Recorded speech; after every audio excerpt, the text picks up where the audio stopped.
Welcome to the new Outlook web app. Let's have a look at some of the differences with this version of email. Let's start with folders. You can create and store email items in subfolders. An arrow next to a folder indicates that there are subfolders below. Clicking the arrow expands the folder, displaying the subfolders contained within.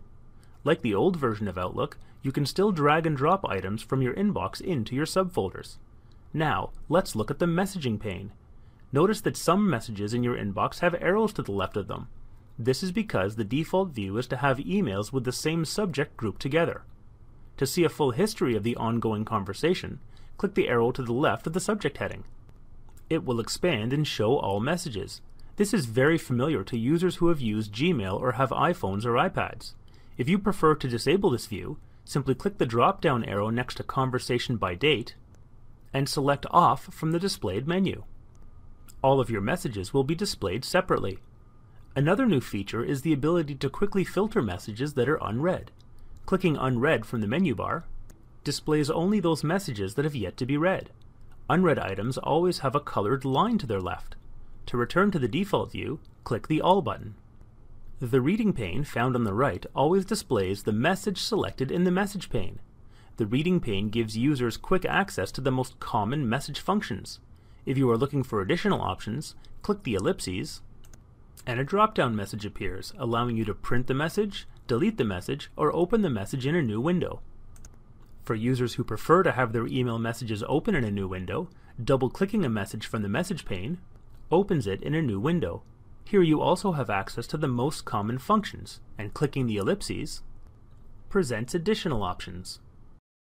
Similarly, to see all of your options with an email in the message window, right-click your mouse, and all of the available options will be displayed in a quick menu. When creating a new message, if you are sending an email to a contact to which you have previously communicated, their name will be displayed in the drop-down list as you type. Or you can search the company directory by clicking the Search button. Notice that the spell check button is no longer available on the messaging toolbar. That is because all modern web browsers now have a built-in spell check function, so when you type a word incorrectly, it will be underlined in red.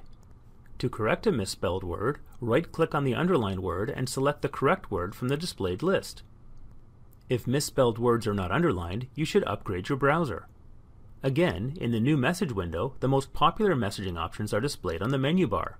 You can insert attachments, pictures, or your signature, or click the ellipses to add the BCC field, set messaging importance, or request a read receipt.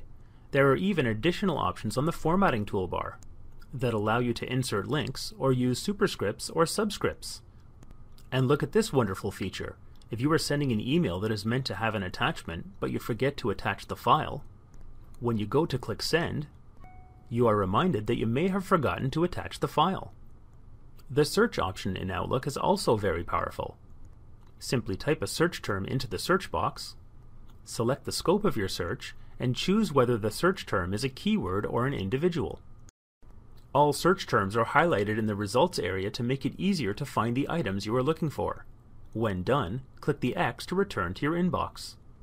A few more things. If you click your name in the top right corner of the screen, you can add or change your profile picture that will be seen by internal Peel employees when they receive an email from you. Additional options can be found by clicking the cog in the top right corner of the screen. Here you can set your out-of-office message, configure display settings, or click options to configure things like your signature or default font type. That's it for now. We hope you enjoy the features and functionality of this new version.